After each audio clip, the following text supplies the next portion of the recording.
We're here because free speech is under attack. We're here because people are being convinced that socialism works. We're here because people are being judged guilty until proven innocent.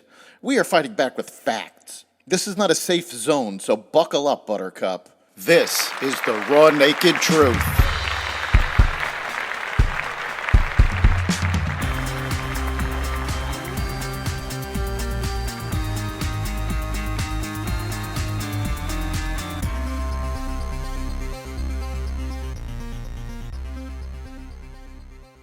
Volcanoes, migrants, taxes, and more.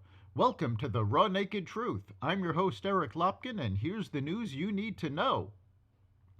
A volcano erupted in southwest Iceland on Monday after weeks of earthquakes. The eruption, which sent lava high into the air, was no surprise, but it was larger than expected. Lava flowed about 1.5 miles from Grindavik, but the fishing town's 4,000 inhabitants were evacuated earlier, so there was no immediate threat to people. The location of the fissure does pose a risk to property in the town and the nearby Svartsengi power plant. The eruption is not sending ash into the sky, so it isn't expected to cause as much disruption to air travel as the 2010 volcanic blast that grounded European flights for more than a week.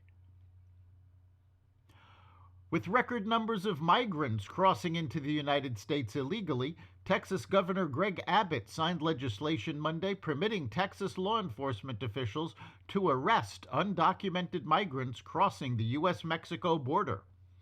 The measure escalated Abbott's confrontation with President Joe Biden over border policy.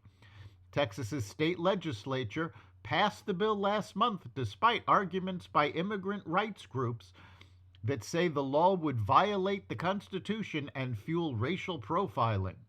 Abbott said the measure was needed to counter a surge in migrants crossing the border without legal authorization.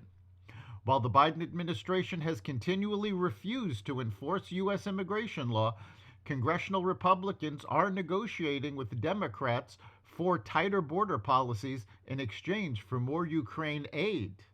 The border crisis has stretched across America as New York Mayor Eric Adams continually asks the Biden administration for more aid and help in dealing with these migrants. The Biden administration has so far refused to give such aid. The United States has announced the launch of a multinational force to protect trade in the Red Sea after attacks by Yemen's Houthi rebels forced at least a dozen shipping lines to suspend operations. U.S. Defense Secretary Lloyd Austin said on Monday that Bahrain, Canada, France, Italy, the Seychelles, and the United Kingdom would be among the countries joining the 10-nation multinational security initiative. Countries that seek to uphold the foundational principle of freedom of navigation must come together to tackle the challenge posed by this non-state actor, Austin said in a statement describing the attacks as an issue that demands collective action. The announcement comes after the U.S. and UK navies said over the weekend that their destroyers had shot down a total of 15 drones in the waterway. Energy giant BP said on Monday it was one of those companies that had stopped sending tankers through the Red Sea due to the drone and missile attacks. The announcement sent global oil prices surging. The Red Sea is a vital shipping lane, but it has become increasingly dangerous since the Houthi gunmen started attacking merchant ships following the eruption of the Israeli-Hamas war. Israeli Defense Minister Yoav Gallant signaled Monday that Israel would gradually move to the next phase of its military operations against Hamas in the Gaza Strip.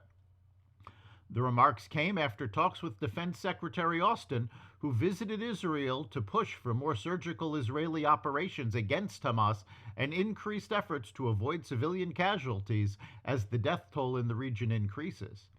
In the next phase of Israel's efforts, North Gaza residents who followed Israel's instructions to evacuate to the south would probably be able to start returning, Gallant said. Hunter Biden is not the only Biden to avoid paying taxes. President Biden's daughter Ashley owes approximately $5,000 in income taxes, according to lien documents obtained by the New York Post on Monday. The Pennsylvania Department of Revenue's Philadelphia County office informed the 42-year-old that a $5,079.44 tax lien had been imposed on her property in a December 1st notice. Liens are used by the government to recoup money from unpaid taxes. In this case, the first daughter had 2 liens placed on her property for failing to pay income taxes in 2015, when her father was serving as vice president, and 2021, during the first year of her father's tenure as president.